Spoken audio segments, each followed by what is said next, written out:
Olá, tudo bem com vocês? Por aqui, Michele Taróloga. Vamos para a aula 2 do curso básico de Arcanos Maiores 2021. Lembrando que as pessoas que estão acompanhando esse curso aberto, ou seja, as aulas gratuitas, teve a primeira aula do Louco e essa que é a segunda aula do Mago. Essas duas ficarão abertas como amostra do curso, né? Como aí uma prova, vamos dizer assim, para você ver se você se identifica com a taróloga, né, com as cartas, para você ver se gosta, se é isso mesmo que você quer estudar. E o restante do curso, para quem quiser adquirir, não vai ficar público. Quem quiser adquirir é só entrar em contato no número que vai aparecer ou na tela ou aqui embaixo na caixinha na descrição, certo? Vamos começar? Vamos junto? Não esquece de deixar teu comentário aí também, de repente alguma dúvida, alguma coisa, elogios, que é sempre bom, né? Você que está acompanhando aí, de repente, deixa o teu comentário. Bom, vamos começar então. Eu trouxe aqui 3 baralhos diferentes, né? Você pode ver que a gente tem representações bem distintas das cartas do mesmo arcano, né? E eu quero começar mostrando o Louco que a gente falou na primeira aula, né? Você pode ver aqui a diferença das cartas do Louco. A gente vê uma diferença brutal, né? A gente vê várias representações aqui como o clássico, né? O bobo da corte, il matto, il giullare, né? E aí a gente vai avançando para os tarôs modernos na linha do Rider e a gente vai vendo aí uma outra representação, né? Um outro jeitinho. E vamos recapitular um pouquinho daquilo que a gente falou na aula 1. Bom, fiz a introdução, falei com vocês a respeito da origem, falei com vocês a respeito da jornada do herói. E é isso, o tarô, ele vai representar a jornada do herói, ele vai representar a nossa vida, desde o nascimento. Sendo que o Louco é o nosso bebezinho, né? O Louco é o nada, o Louco ele não existe, ele ainda não respirou, ele ainda não foi... ele ainda não está presente no mundo, ele ainda não respirou pela primeira vez, ele não encheu os pulmões pela primeira vez. O Louco, ele é aquele louco que está ainda ali no ventre materno, naquela escuridão, quentinho no líquido amniótico. Esse é o Louco, né? Ele pode ser qualquer coisa. Tanto é que quando a gente fala de sexo do Louco, né? Ele é masculino, ele é feminino, o que ele é? E tem a mesma discussão na Carta do Mundo. Então, a gente fica sempre nessa coisa de será que ele é menino? Será que ele é menina? Né? Tem uma grande discussão, mas isso é papo mais pra frente, essa é uma conversa que vai longe. Mas o Louco em si, ele é uma criança, ele é um bebê, ele pode representar até o recém-nascido, né? Mas do momento que esse recém-nascido saiu, esse recém-nascido respirou, esse recém-nascido mamou pela primeira vez, esse recém-nascido ele está aprendendo, ele está tomando ele mesmo as iniciativas, ele está aprendendo a falar, ele está aprendendo a andar, ele está aprendendo a comer, ele está aprendendo os sons, ele está aprendendo as cores, ele está aprendendo a tocar em tudo, né? Então, quando a criança passa já para essa fase do desenvolvimento, né? E é muito imediato. Então, a partir daí, a gente já está falando da carta 1. A gente já está falando de alguém que respira, de alguém que existe, de alguém que tem nome. Olha que coisa interessante, né? Essa criança, ela passa a ter uma identidade, ela passa a ter um nome, ela passa a existir no mundo e para o mundo, certo? Então, aí ela já tem um sexo definido, ele é um menino, é o mago, né? É a primeira carta que realmente vai trazer esse masculino, né? E aí, vamos falar um pouquinho do que esse mago representa. Já falamos aí, enfim, da jornada. Então, ele representa esse segundo capítulo, né? Essa parte onde... Se na nossa história, na nossa jornada aí, né, ele é a segunda etapa, ele é o segundo passo, ele é quando a pessoa começa a tomar decisões, começa a existir, começa a pensar e se desenvolver por ela mesma. O louco, na iconografia, na simbologia, na maneira como ele vem representado, tá? Ele está se referindo primeiramente nos tarôs mais antigos, mais clássicos, né? Ele está retratando muito aquela figura que a gente vê em filmes, em séries, em livros, que é aquela figura que está presente naquelas feiras medievais, né? Aquele mágico, né? Aquele cara que está ali entretendo, fazendo truques, malabarismo, né? Então, ele representa essa figura do mágico. E aí, quando a gente sai da figura mais clássica, vamos dizer assim, a gente vai para a figura mais moderna, a gente percebe nitidamente a diferença, né? A gente passa a ter uma diferença, eu vou até tirar a terceira carta e vou deixar só as duas aqui. A gente passa a ver uma diferença muito grande da maneira que ele é mostrado. Então, ele não é mais o mágico, aquele que faz truques, que engana, que a gente pode chamar de ilusionista. Ele deixa de ser o ilusionista e ele passa a ser o mago. Mágico, mago. Tem uma diferença. A diferença é o mágico, ele finge, ele ilude, ele faz truques, mas ele pode não ser exatamente o que ele mostra. Ele brinca com a fantasia, né? Ele brinca com os nossos sentidos, né?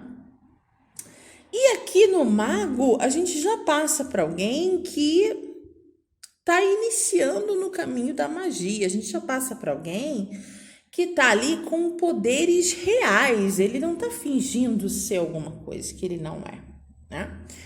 Então, aqui a gente já está falando de dois aspectos da carta, né? Que pelo lado negativo, se você imaginar que você está lidando com alguém que sabe fazer muitos truques, será que essa pessoa está fazendo truques com você?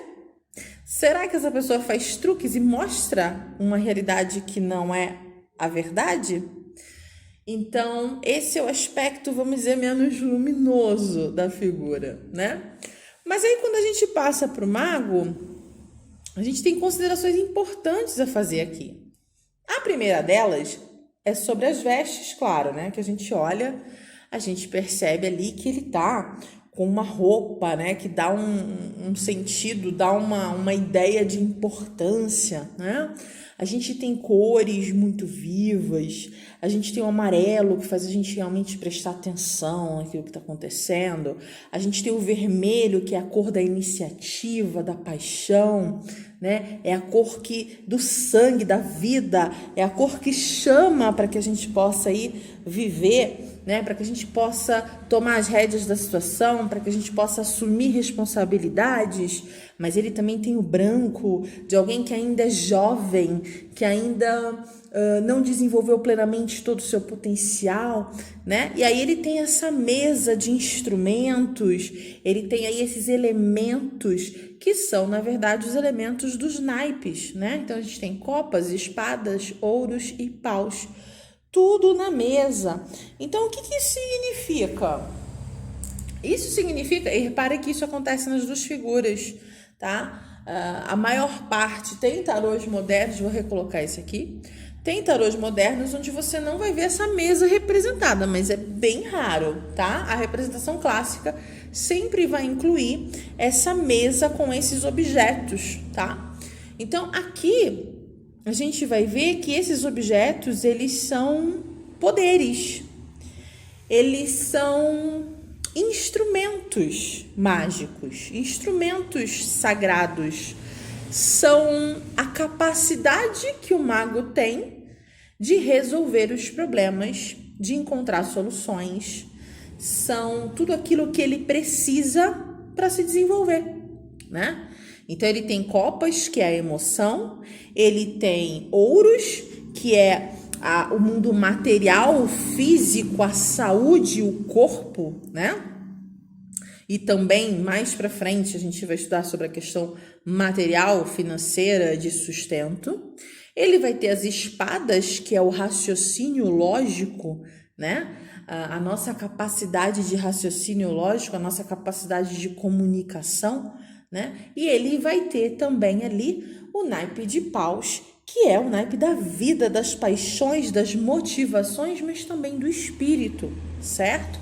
Então, cada instrumento desse que ele tem aqui serve para uma coisa específica e ele tem todos na mesa, ele tem tudo ao alcance. Ele pode ser o que ele quiser e fazer o que ele quiser, porque tudo o que ele precisa está disponível na mesa ao alcance dele. Depois, é claro, como eu falei para vocês podem estudar muito mais sobre iconografia e simbologia. Tem coisas importantíssimas, tem as flores, tem as cores das cartas, as cores das figuras, das roupas, o formato, tem aquela história, né, das pernas, da mesa, toda aquela polêmica, vamos dizer assim, em torno do Marsella, da geometria sagrada, enfim, numerologia, tem N coisas que vocês podem aprofundar, mas eu vou passar o básico para que você possa fazer uma leitura. Esse é o objetivo de fazer um curso, certo? Leiam muitos livros, como eu já falei no primeiro vídeo, façam outros cursos, comprem outros baralhos, estejam sempre prontos a aprender, ok? Então, agora a gente vai falar de uma coisa interessantíssima, duas coisas na verdade. A primeira delas é o chapéu ou o símbolo, né, do 8 que tem acima da cabeça do mago. Esse símbolo é um símbolo místico, sagrado, o símbolo da vida eterna, né? O símbolo da continuidade, símbolo de sabedoria, de profundidade também espiritual, que a gente encontra também na Carta da Força, né? Então a gente percebe que ele é, como é que eu vou dizer? Ele é abençoado nesse sentido, ele tem essa intuição, ele tem essa capacidade, a gente pode chamar de mediunidade, a gente pode chamar de antena, mas ele tem, né? E aí, falando de antena, você vai perceber que ele ergue ali um bastão para os céus, né? E ele tem uma mão apontada para a terra e outra para o céu. Ele está conectando terra e céu, material e espiritual. Ele é o agente que faz essa conexão. Ele é como um modem. É ele que faz chegar à internet. É ele que faz a conexão entre aquilo que é sagrado e aquilo que é mundano, né? É ele que faz a comunicação entre os mundos. Por isso também ele é muitas vezes, como é que eu vou dizer, conectado, ligado, linkado a imagem do mago com a imagem de Mercúrio, do deus Mercúrio, mensageiro dos deuses, e do planeta Mercúrio na astrologia, tá? Também é uma carta ligada à alquimia, enfim. Aí vocês vão aprofundar os significados mais esotéricos, mais místicos, de acordo com a linha, com as crenças e com as opiniões de cada um, com os autores que vocês preferirem. Mas basicamente é isso. Então, a gente sabe que a gente está na etapa 2, é uma figura que já pensa e já está se desenvolvendo, né? A gente saiu daquela coisa do louco de ser alguém que é conduzido, é levado, né? Aquela coisa de deixa a vida me levar, para uma coisa onde eu assumo, para uma situação onde eu assumo os meus atos, a responsabilidade, onde eu aprendo, onde eu me desenvolvo, onde eu tomo a iniciativa, onde eu tenho tudo o que eu preciso na minha mesa para me desenvolver, para tomar as minhas próprias decisões, certo? Vamos falar então agora como é que essa carta funciona quando a gente faz uma pergunta. Então vamos lá, coloquei as duas figuras lado a lado. Então eu vou falar um pouquinho das duas e a gente vai sempre fazendo esse caminho para que vocês possam tirar dúvidas e possam visualizar. Bom, se no louco eu tenho alguém que não consegue ouvir os instintos, alguém que se arrisca sem ter noção do perigo, alguém que está à beira do precipício e não está prestando atenção porque está olhando para o sol, para o céu, para o tempo, né? O hippie, né? O adolescente, aquele que se arrisca, ou a criança, né? Vamos dizer assim. A gente tem alguém despreocupado, alguém que não assume responsabilidade, alguém que está aí, né, solto no mundo, viajando, caminhando, sem lenço, sem documento. No mago eu tenho uma figura completamente diferente. Então, aqui já começa a diferença. Como é que eu interpreto o tarô? Você sempre vai olhar como essa figura está se expressando. O que essa figura está fazendo? Qual é o contexto? Como ela está agindo, né? Isso é importantíssimo. Então, enquanto aqui eu tenho uma coisa super leve, despreocupada, coisa e tal... Aqui não, aqui eu tenho uma figura de pé, de frente para uma mesa, com vestes muito, muito específicas. Essa pessoa se preparou para isso. Essa pessoa está de pé, ela está de frente para a vida e está assumindo o seu próprio poder. Então, enquanto no louco eu tenho indefinição e instabilidade, no mago eu tenho decisão e definição. Aqui eu decido, aqui eu opino, aqui eu tomo as rédeas. Então, o mago, ele, na maior parte das vezes, ele vai ser sempre um sim. Ele vai ser sempre algo que responde para você e que confirma para você dizendo sim. Ok, sim, vamos lá, sim, vamos fazer, sim, estamos fazendo, sim, você vai conseguir, né? Falando de responsabilidade, o mago ele tem muito mais responsabilidade do que o louco. O louco não tem entendimento nenhum, o mago tem entendimento porque ele assume a responsabilidade, ele começa a entender como é que o mundo funciona, tá? Falando ainda da jornada e da etapa que a gente está vivendo, na etapa 1, como eu falei, a gente é aquele bebê no escuro que não tem noção de nada e nem nasceu. Na etapa 2, eu já sei o meu nome, eu já estou aprendendo, eu já estou me alimentando, eu já estou interagindo. Então, eu já tenho um nível de consciência aqui que não tinha ali, certo? Então, isso é importantíssimo. Vamos tirar o louco da jogada e vamos falar só desse bonitinho aqui. Bom... O mago é uma figura, como eu disse, de iniciativa e de poder. É uma figura extremamente comunicativa, extremamente habilidoso. O mago pode representar um comerciante, um político. O mago pode representar vendas, pode representar trabalho, sustento, né? O emprego em si, a atitude, o gesto, o ato de trabalhar e de buscar o seu sustento, de assumir as suas responsabilidades. O mago, ele levanta a mão para dizer, sou eu, né? Ele se apresenta, ele se exibe muitas vezes, ele sabe explorar a capacidade comunicativa e racional que ele tem, ele sabe trocar, ele sabe compartilhar e, principalmente, ele sabe encantar as pessoas. O mago tem um carisma absurdo. O mago ele tem aquele carisma que encanta, aquela coisa que prende a atenção das pessoas, que cativa as pessoas. E ele sabe disso e ele sabe usar isso a favor dele. Então, é uma carta que vai responder sim, principalmente em questões intelectuais, questões profissionais, mas também questões afetivas. O mago é interessado, ele é motivado, ele é alguém que tem energia, ele é alguém que busca se comprometer, que quer atitude, que quer fazer, né? O mago pode representar aí qualquer tipo de atitude que eu preciso tomar. Então, no afetivo, ele pode sinalizar o interesse, a atração, a química, o desejo e a vontade de se envolver e até a iniciativa de se envolver nesse sentido, né? Só que como ele é o número 1, ele é tudo aquilo. Ele é aquele relacionamento que está no começo, aquela pessoa que você conheceu hoje ou ontem, aquela pessoa que você está conversando há pouco tempo. O mago, ele representa tudo aquilo que está iniciando. Ele é o 1. Ele não é o último arcano. Ele é o número 1. Então, aqui, todas as situações estão iniciando. Não há muita firmeza afetiva ou muita estabilidade afetiva. Mas há interesse, há motivação, há atração e provavelmente há desejo, há libido também no mago, né? Então, é uma carta importantíssima para relacionamento. Porque eu tenho aqui a vontade, o desejo e a iniciativa. Certo? Se eu estou falando de trabalho, de questões financeiras, o mago também pode ser um começo, uma entrevista, pode ser aí um telefonema, um chamado, um processo seletivo, uma fase de experiência de jovem aprendiz, mas o mago é aí uma experiência profissional, né? Se a gente está falando de estudos, ele pode apontar o caminho certo, dizer sim, é isso que você deve fazer, é por aí que você vai, né?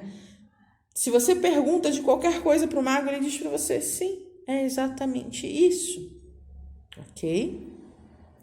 Então, tanto na vida pessoal quanto na vida profissional, o mago vai atestar para você que sim. E aí você vai me dizer, mas Michele, você não disse lá no começo que ele é um ilusionista, que ele gosta de brincar com as pessoas, de manipular as pessoas, de encantar as pessoas. Sim, esse é o lado sombra, o lado negativo, o lado B. Assim como o louco tem o seu lado B, que é a fuga da realidade e a falta de responsabilidade de maturidade, o mago também tem o seu lado B. Todos os arcanos têm o lado A e o lado B, né? O lado mais luz e o lado mais sombra, o mais positivo e o mais negativo. O mago vai expressar isso dessa forma, fingindo, disfarçando, simulando, iludindo, ludibriando. Por isso que o mago também é a carta do político.